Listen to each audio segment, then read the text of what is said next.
Qatar വിഷയത്തിൽ കുവൈത്തിന്റെ നിലപാടിന് കാതോർത്ത് Arab ലോകം. GCC അംഗരാജ്യങ്ങൾക്കിടയിലെ പിണക്കം മാറ്റാൻ ഇക്കുറിയും കുവൈത്ത് അമീറിന്റെ ഇടപെടൽ ഉണ്ടാകുമെന്നാണ് അന്താരാഷ്ട്ര നിരീക്ഷകരുടെ വിലയിരുത്തൽ.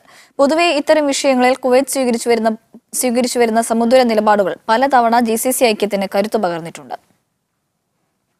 ഗൾഫ് രാഷ്ട്രങ്ങൾക്കിടയിലെ അഭിപ്രായ ഭിന്നത പരിഹരിക്കാൻ കുവൈത്ത് അമീറിന്റെ നേതൃത്വത്തിൽ ശ്രമങ്ങൾ നടക്കുന്നതിനിടെയാണ് സൗദിയും ബഹ്റൈനും UAE-യും ഖത്തറുമായുള്ള നയതന്ത്ര ബന്ധം വിച്ഛേദിച്ചത്. ബഹ്റൈൻ പ്രധാനമന്ത്രി ഖലീഫ ബിൻ സൽമാൻ ആൽ ഖലീഫയും ഖത്തർ അമീർ Sheikh Tamim bin Hamad bin Khalifa Al താനിയും ബുധനാഴ്ച കുവൈത്ത് അമീറിനെ സന്ദർശിച്ചിരുന്നു. റമദാൻ ആശംസകൾ കൈമാറാനുള്ള സന്ദർശനമായിരുന്നെങ്കിലും കുവൈത്ത് അമീറിന്റെ മധ്യസ്ഥ ശ്രമങ്ങളുടെ ഭാഗമായാണ് നിരീക്ഷകർ ഇതിനെ വിലയിരുത്തുന്നത്. സൗദി, ബഹ്റൈൻ, UAE എന്നീ രാജ്യങ്ങൾ 2014-ലും ഖത്തറുമായി നയതന്ത്ര ബന്ധം വിച്ഛേദിച്ചിരുന്നു. അന്നും ഏതെങ്കിലും ഭാഗം ചേരാതെ സമദൂര നിലപാടായിരുന്നു കുവൈത്ത് സ്വീകരിച്ചത്. അതേ വർഷം കുവൈത്തിൽ ചേർന്ന അറബ് ലീഗ് ഉച്ചകോടിയിൽ സൗദി കിരീടാവകാശിയെയും ഖത്തർ അമീറിനെയും തന്റെ ഇരുഭാഗത്തുമായി നിർത്തി പരസ്പരം ഹസ്തദാനം ചെയ്യിച്ചാണ് അമീർ ഷെയ്ഖ് സബ അൽ അഹമ്മദ് അൽ സബാഹ് പിണക്കം മാറ്റിയത്.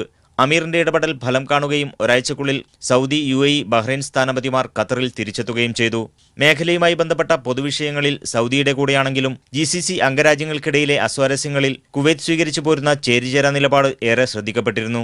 കുവൈത്ത് അമീറിന്റെ അനുരഞ്ജന നീക്കങ്ങൾ ഇത്തവണയും GCC പ്രതിസന്ധിക്ക് മരുന്നാകുമോ എന്നാണ് ലോകം പ്രതീക്ഷയോടെ ഉറ്റുനോക്കുന്നത്. Munir Ahmed, media 1, Kuwait city.